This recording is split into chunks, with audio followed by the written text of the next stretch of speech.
네, 중국의 코로나19 상황이 심각해지자 우리 정부도 중국발 입국자에 대한 추가 방역 조치를 내놨습니다. 단기 비자 발급이 제한되고 중국발 입국자는 입국 전후로 코로나19 검사를 받아야 합니다. 취재 기자 연결합니다. 장하영 기자. 네, 사회 2부입니다. 네, 정부가 발표한 방역 강화 대책들 어떤 것들이 있습니까? 네, 먼저 1월 한 달 동안 중국인의 단기 비자 발급을 제한합니다. 외교나 공무, 필수적인 기업 운영 등에 한해서만 발급이 가능하도록 빗장을 걸었습니다. 하늘길도 2월 말까지 제한합니다. 현재 중국발 운항 항공편은 코로나19 이전의 5% 수준에서 운행하고 있는데요. 여기에서 더 줄이고 추가로 증편하지 않기로 했습니다. 또 중국발 입국자를 관리하기 위해서 김해와 대구, 제주 도착 항공편은 잠정 중단하고 모든 항공기는 인천공항 도착으로 일어나 합니다. 중국발 여행객은 입국 전후로 코로나19 검사를 받아야 합니다. 다음 달 5일부터 중국에서 들어오는 모든 승객은 탑승 전 48시간 안에 받은 PCR 음성 확인서나 24시간 안에 한 전문가 신속 항원 검사 결과를 제출해야 합니다.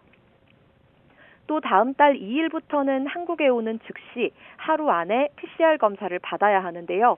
단기 체류 외국인은 공항에서 본인 부담으로 검사를 받고 이 결과를 확인할 때까지 별도 공간에 대기해야 합니다. 한국인이나 장기 체류 외국인도 하루 안에 보건소에서 검사하고 음성이 나올 때까지 자택에 머물러야 합니다. 네, 입국 전과 후에 모두 코로나19 검사를 의무화하는 건 상당히 강도 높은 조치인데요. 정부가 그만큼 상황을 심각하게 보고 있다는 뜻인가요? 네, 정부는 국내 확산을 차단하기 위해 불가피한 조치라는 점을 전제했습니다.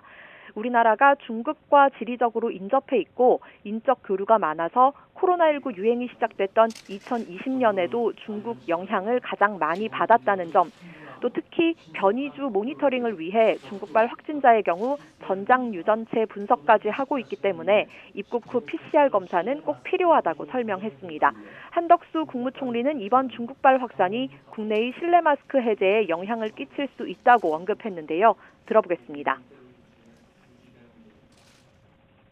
대외적인 상황이 국내 전파로 이어질 경우 계획했던 실내 마스크 의무 조정에 대해서는 전문가 의견을 충분히 듣고 결정할 것이며 예상보다 다소 늦어질 가능성도 있음을 말씀드립니다. 감기약 부족 우려에 대해서는 복지부와 식약처, 관세청이 합동으로 오늘 오후 감기약 사재기 단속 강화 방안을 발표하겠다고 밝혔습니다. 한편 오늘 0시 기준 코로나19 신규 환자는 6만 5,207명으로 정체 상태고 위중증 환자도 13일 연속 500명대, 사망자도 68명으로 여전히 높은 수치를 기록하고 있습니다. 지금까지 사회 2부에서 YTN 장하영입니다.